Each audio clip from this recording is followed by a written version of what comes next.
And welcome back to my channel manifest your dreams. I hope आप सभी लोग ठीक होंगे। डियर, अगर आपको अपनी ज़िंदगी बदलनी है ना, सबसे पहले अपनी सोच बदलो। जब आपकी सोच बदल जाएगी, ज़िंदगी अपने आप बदल जाएगी। ज़िंदगी देखने का एंड ज़िंदगी जीने का नज़रिया बदलो, ज़िंदगी अपने आप खूबसूरत लगने लगेगी।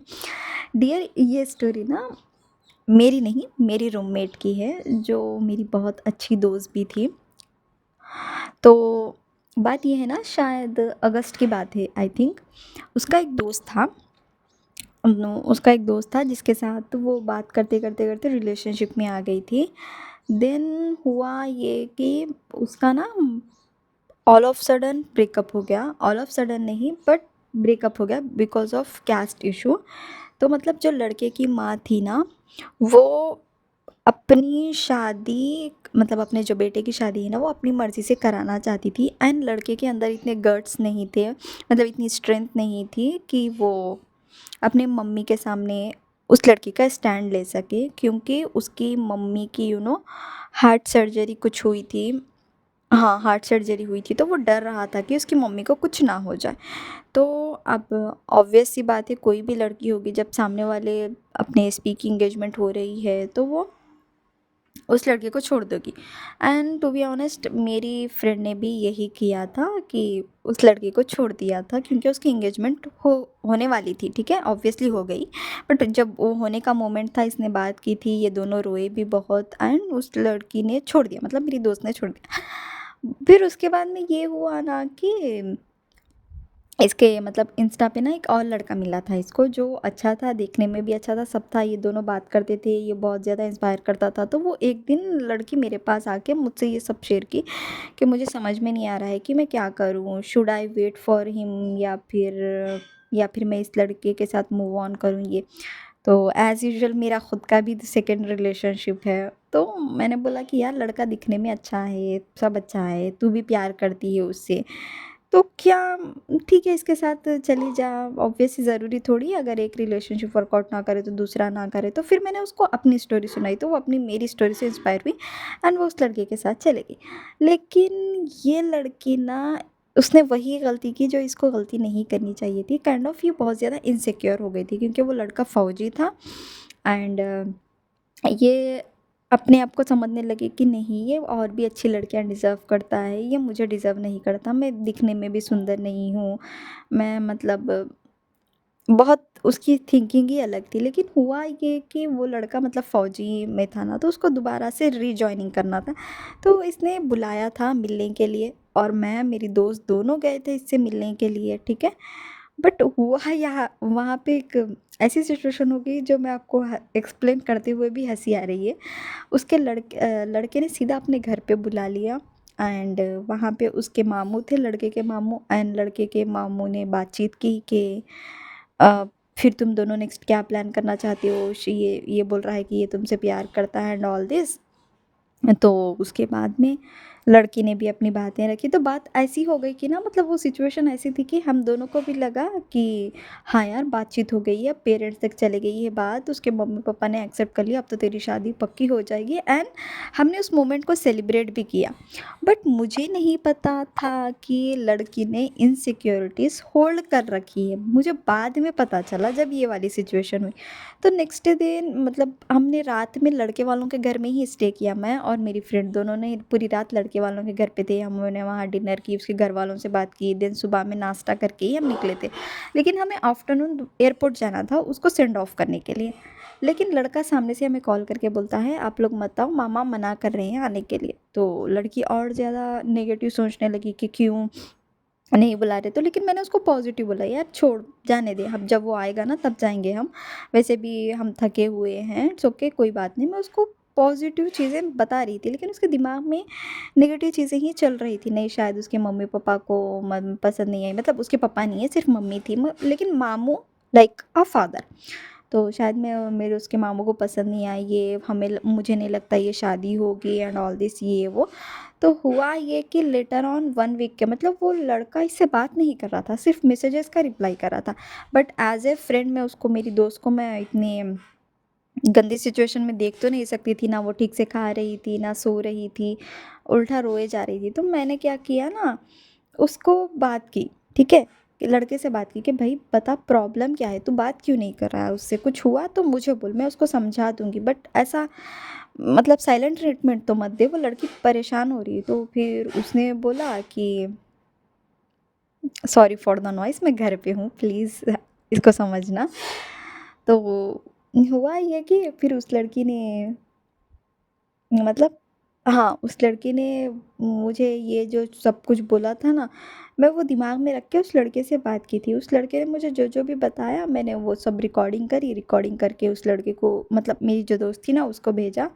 फिर वो आई, आने के बाद में जब मैंने उसको रिवील किया कि यार वो तो तुझसे प्यार ही नहीं करता था, बस वो फीलिंग्स में हो गया, ये तो उसका ब्रेकअप हो गया समझो।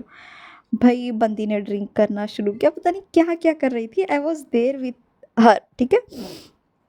तो बिकॉज़ आई नो यार ब्रेकअप का पेन कैसा होता है, मुझे पता था, तो मैं उसके साथ थी। फिर बाद में मैंने उससे क्वेश्चंस किए, क्या तूने कुछ नेगेटिव सोचा था अपने रिलेशनशिप के लिए? कुछ इनसिक्योरिटीज़ होल्ड कर रखी थी तूने? तो उसने मतलब उसको लॉ ऑफ अज़म्पशन के बारे में नहीं पता है। एज़ यू नो कि मैं साइकोलॉजी स्टूडेंट भी हूँ, तो मैंने उस हिसाब से भी पूछा कि पता तेरे दिमाग में कुछ था? तो उसने बोला कि हाँ, मेरे दिमाग में ये इनसिक्योरिटीज़ थी कि वो मुझसे शादी नहीं करेगा, उसके पेरेंट्स को मैं पसंद नहीं, मतलब उसके मामू को मैं पसंद नहीं आई, हम दोनों की शादी नहीं होगी, वो मुझसे नहीं करेगा।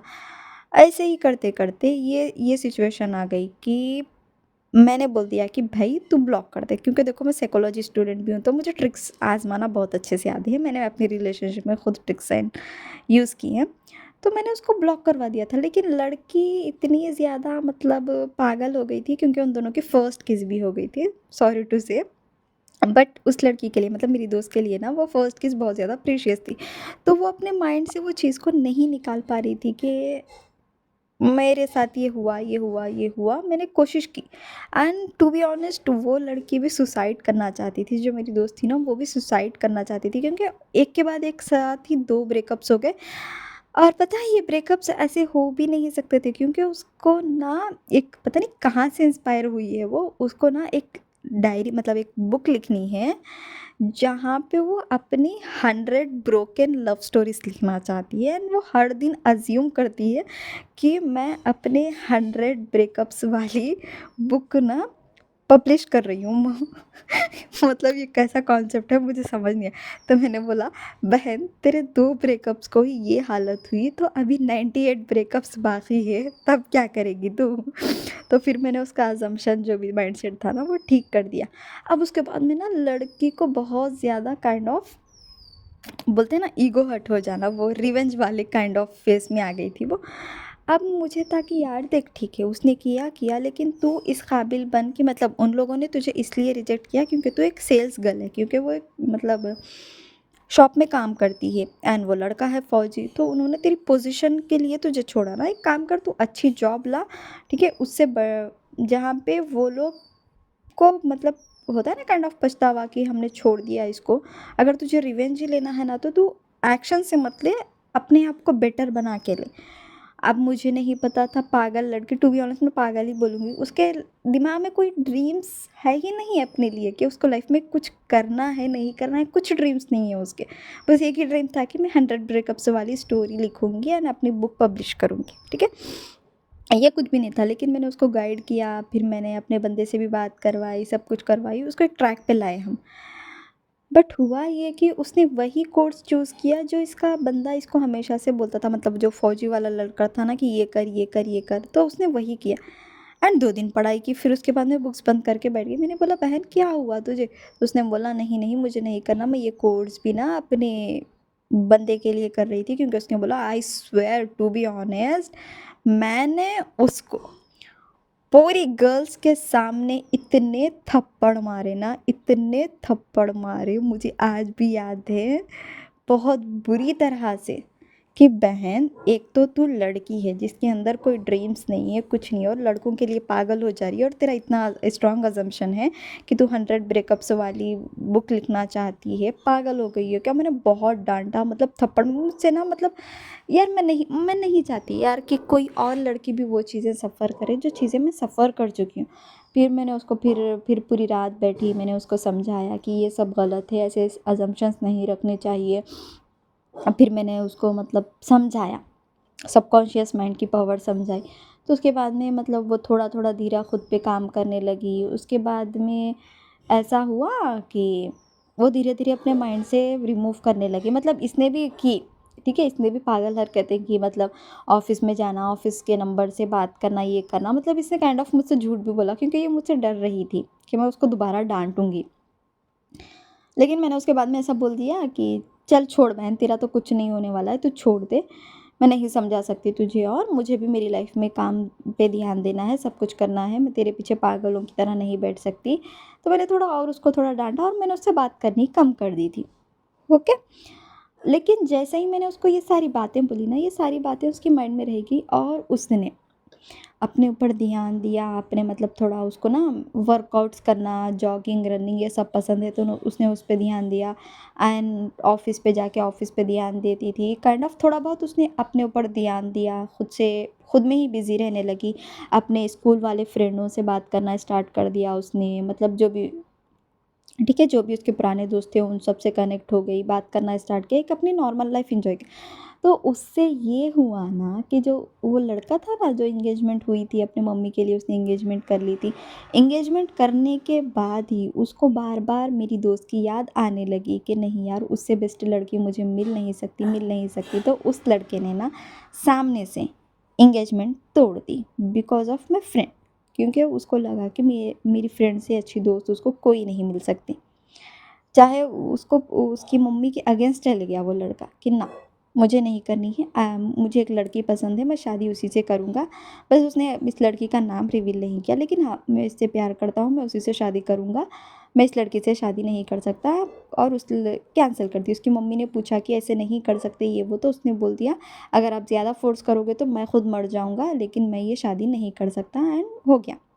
अब फिर वो इसके पास आया, लेकिन इसने एक्सेप्ट नहीं किया क्योंकि इसको अब फौजी वाला लड़का बहुत ज़्यादा पसंद आने लगा। फिर उसके बाद में हुआ ये कि मतलब इसने उस लड़के को बोल दिया कि नहीं, मैं दूसरे रिलेशनशिप में चली गई थी एंड मेरी फर्स्ट किस भी हो गई थी, अब मुझे तुझसे कोई मतलब नहीं। तो फिर वो अब ऑब्वियसली भाई पहला प्यार ही होता है, तो फिर वो लड़का बात करने लगा ये, तो इन दोनों ने दोबारा बात स्टार्ट की। अब यहाँ पे ये ट्विस्ट आता है, जो फौजी वाला लड़का था ना, वो उस फौजी वाले लड़के ने इसको दोबारा कांटेक्ट किया। मतलब इसने ना सब जगह से इसको ब्लॉक कर दिया था, तो वो लड़का गूगल पे मैसेजेस कर रहा था कि मुझसे बात करो, ठीक है। फिर ये हुआ कि उस लड़के ने भी बोला कि नहीं, मेरी मम्मी को मना लूँगा मैं, मेरे मम्मी को समझा दूँगा, क्योंकि उसके पापा नहीं है ना, मैं मेरे मम्मी को समझा दूँगा, मगर ले शादी तो मैं तुझसे ही करूँगा, प्लीज़ तू मुझसे बात कर ले, शादी कर ले। अब बेचारी कन्फ्यूज़ कि मैं फ़ौजी वाले को चूज़ करूँ या पहले वाले को चूज़ करूँ। तो इसने ऐसा किया कि अपने पहले वाले को ही चूज़ कर लिया, क्योंकि शायद इन दोनों का 1.5 साल का 1 साल का कुछ रिलेशनशिप था, तो ये ज़्यादा इमोशनली अटैच थी। लेकिन ये फ़ौजी वाले लड़के से मैक्सिमम 1 महीना बात की होगी। तो ऑब्वियसली भई, जिसका रिश्ता बहुत लॉन्ग टर्म का होता है उसी से हम ज़्यादा कनेक्टेड फ़ील करते हैं। तो वो वहाँ पे चली गई। तो यार ओवरऑल बोलने का मतलब ये है ना कि इट्स ओके, नो मैटर आपका 1 ब्रेकअप हुआ, 2 ब्रेकअप हुए, 3 ब्रेकअप हुआ, आपका पहला रिलेशनशिप था, दूसरा, तीसरा, चौथा, जितने मर्ज़ी भी थे। देखो मेरे खुद के भी 3 थे, 3 में से शायद 2 सीरियस वाले थे। कुछ मैटर नहीं करता, जैसा ही आप लोग अपने ऊपर ध्यान देना शुरू करते हो ना, ध्यान देना इन द सेंस, चाहे आप काम कर रहे हो तो आपका पूरा फ़ोकस काम पे लगा दो। एंड या फिर आप कुछ एग्ज़ाम के लिए प्रिपरेशन कर रहे हो तो आपका पूरा फ़ोकस अपनी प्रिपरेशन पे लगा दो। मतलब जहाँ से भी आपके माइंड में एसपी के बारे में अच्छे थॉट्स भी नहीं आना चाहिए, बुरे थॉट्स भी नहीं आना चाहिए, 3P तो दूर-दूर तक नहीं आना चाहिए। तो चीज़ें अपने आप आपके सामने आ जाती हैं, अपने आप। जैसा ही आप खुद पे ध्यान देना शुरू करते हो, आप सेल्फ लव करते हो, आप सेल्फ कॉन्सेप्ट हाई कर देते हो ना, चीज़ें अपने आप आपके फ़ेवर में काम करना शुरू करती हैं एंड लेटर ऑन आपको ऐसा रियलाइज़ होता है, यार ये कहाँ से आ गया? होता है। जब वो लड़की, उसके पास तो कोई गोल्स एंड ड्रीम्स नहीं थे, लेकिन मैंने उसके पीछे इतना स्ट्रगल किया, मुझे पता है। आज उसके पास सब कुछ है। एक तो उसको खुद से भी प्यार हो गया, एक तो वो अपनी वर्ड समझने लगी एंड ये कॉन्सेप्ट डिलीट कर दिया कि उसको 100 ब्रेकअप्स वाली स्टोरी लिखनी है, वो भी चला गया। उसका माइंडसेट ठीक हो गया, उसका उसका पहला बॉयफ्रेंड भी उसके पास आ गया, उसका दूसरा भी आ गया। मतलब ओवरऑल होता है कि आप अपने आप से प्यार करो, आप अपने आप को टाइम दो, आप खुद को समझो, आप बैठो। जब तक आप खुद से नहीं बैठोगे, आपको समझ नहीं आएगा कि आपको एक्चुअल में चाहिए क्या। खुद को थोड़ा टाइम दो, चाहे वो 30 मिनट से क्यों ना हो, लेकिन खुद को थोड़ा टाइम दो। खुद को समझो, आपके मन में क्या चल रहा है, आपके दिमाग में क्या चल रहा है, आपके दिल में क्या चल रहा है, बैठो सोचो। देन आपको चीज़ें समझ आएगी कि आप कहाँ गलती कर रहे हो। और मैं आपको सबसे सिंपलेस्ट टिप्स दूंगी कि जब आप खुद से बहुत अनकंडीशनल प्यार करने लगते हो, जब आपका सेल्फ कॉन्सेप्ट एंड आपकी वर्थ, आपकी वैल्यू आपकी नज़रों में हाई हो जाती है ना भाई, एसपी छोड़ो, क्रश छोड़ो, दुनिया का हर लड़का आपके पीछे बावला हो जाएगा। ठीक है, एक तो मेरी खुद की स्टोरी है, ये मेरी दोस्त की मैं शेयर कर रही हूँ, एंड मेरे पास जितने भी क्लाइंट्स आए हैं, चाहे वो लड़के हों या लड़कियाँ, जब जब उन्होंने खुद को फाइंड आउट किया, खुद से प्यार किया, भाई सबके एसपी वापस आए हैं, सबके। याद रखो, प्यार जिंदगी का हिस्सा है, पूरी जिंदगी नहीं हो सकती है। ये मैं आपको अपने एक्सपीरियंस से बोल रही हूँ। प्यार से पेट नहीं भरता है। पेट भरने के लिए आपको फाइनेंशियली भी इंडिपेंडेंट बनना पड़ेगा। पेट भरने के लिए आपको काम भी करना पड़ेगा। पेट भरने के लिए आपको पैसे भी चाहिए, और उन पैसों के लिए आपको एग्ज़ाम्स भी क्लियर करना पड़ेगा। आपको एटलीस्ट आपकी ज़िंदगी में कुछ ना कुछ ये पोजीशन होनी चाहिए जहाँ पे आप इंडिपेंडेंटली अर्न कर पाओ, चाहे वो आपके हाथ में आपकी डिग्री हो या आपकी नॉलेज हो, आपके स्किल्स हो, कुछ भी हो। प्यार ज़रूरी है, लेकिन पूरी ज़िंदगी नहीं हो सकती है। बहुत डिफरेंस है। मैं हर दिन एक प्रैक्टिकल ज़िंदगी देखती हूँ डियर, मुझे पता है जो ये चीज़ें हम लोग कर रहे हैं ना, इससे बियॉन्ड भी बहुत बड़ी लाइफ आप लोगों का इंतज़ार कर रही है। समझो, अपने आप को समझो, अपनी वर्थ को समझो, इस पे कहीं नहीं जा रहा, मेरी गारंटी है ये। बस हाँ, ये था कि मैंने उस बंदी के पीछे बहुत ज़्यादा एफर्ट लगाए, बहुत स्ट्रगल किया, बहुत स्ट्रगल ही बोलूँगी टू बी ऑनेस्ट, क्योंकि उसको खुद से मिलाना मेरे लिए इतना बड़ा टास्क था कि मैं क्या ही बोलूँ आप लोगों को। बट मैंने उसके पीछे एफर्ट्स लगाए लगाए लगाए, आज उसके पास वो खुद भी है, उसके एसपी भी है, उसका करियर भी है, सब कुछ है। एंड हाँ, अ, अगर आप लोगों को मुझसे कोचिंग लेनी है या मुझसे कॉल सेशन पे बात करनी है, तो प्लीज़ आप मेरा डिस्क्रिप्शन चेक कर लिए, वहाँ पे सारी डिटेल्स है।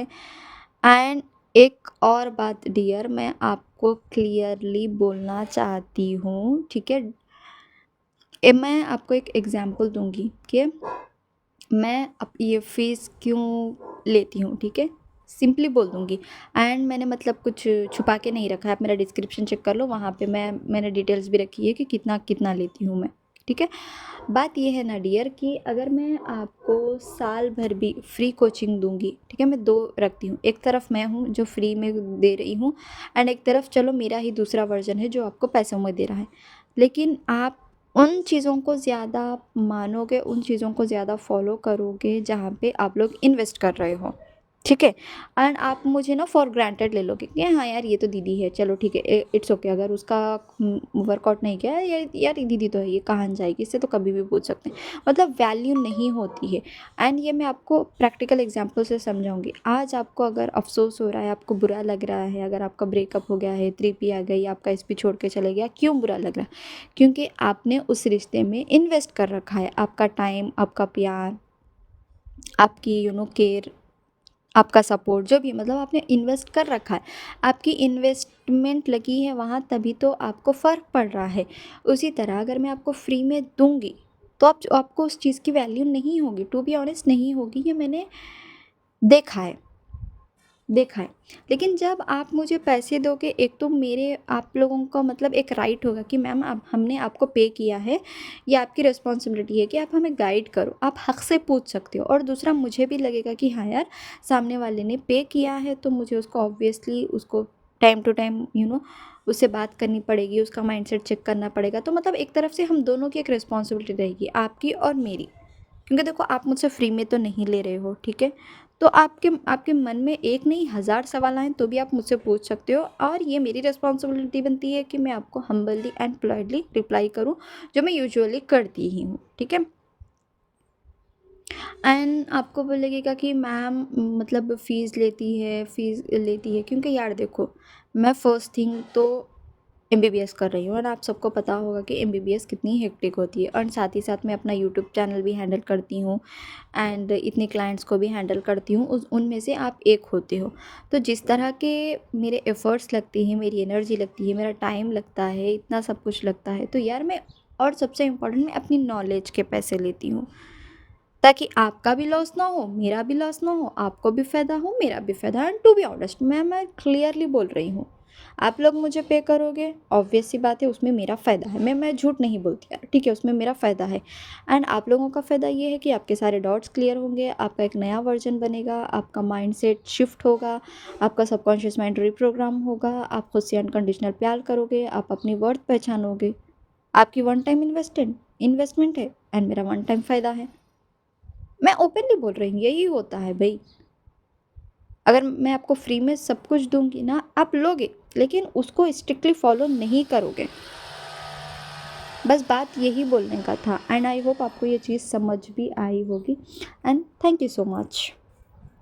सॉरी एवरीवन अगर आपको कोई बात बुरी लगी हो, बट द थिंग इज़ कि आपको ये मैं मतलब जेन्युइन एंड ऑथेंटिक बात बोल रही हूँ, जहाँ पे आप लोग इन्वेस्ट करते हो, ठीक है, उसी चीज़ की आपको वैल्यू होती है। जो चीज़ फ्री में नहीं मिलती है उसकी वैल्यू किसी को नहीं होती। That is the better truth, ठीक है, कड़वा सच है ये। तो बस मैंने आपको जेन्युइन एंड ऑथेंटिक बात बताई कि अगर आप इन्वेस्ट कर रहे हो, अगर आप मुझसे कोचिंग ले रहे हो, तो आपको ये चीज़ें, शायद आप मे बी 1 मंथ के लिए ही मुझसे जुड़े हैं, 2 मंथ, 3 मंथ, ठीक है। लेकिन जो नॉलेज, जो एडवाइस, जो चीज़ें मैं आपको सिखाऊँगी, जो करूँगी ना, वो आपको लाइफ़ टाइम तक याद रहेंगी। बिकॉज़ आपके सबकॉन्शियस माइंड में, बैक ऑफ द माइंड ये चीज़ रहेगी कि हाँ, मैंने पैसे दिए हैं एंड मैं पैसे दे के कोचिंग ले रही हूँ, तो उस चीज़ की आपको वैल्यू रहेगी। अब एंड लाइफ़ टाइम भी वो चीज़ें आप नहीं भूल पाओगे। बस यही रीज़न था। एंड अगर आपको कोई बात बुरी लगी हो, I am so sorry and God bless you all. Thank you so much.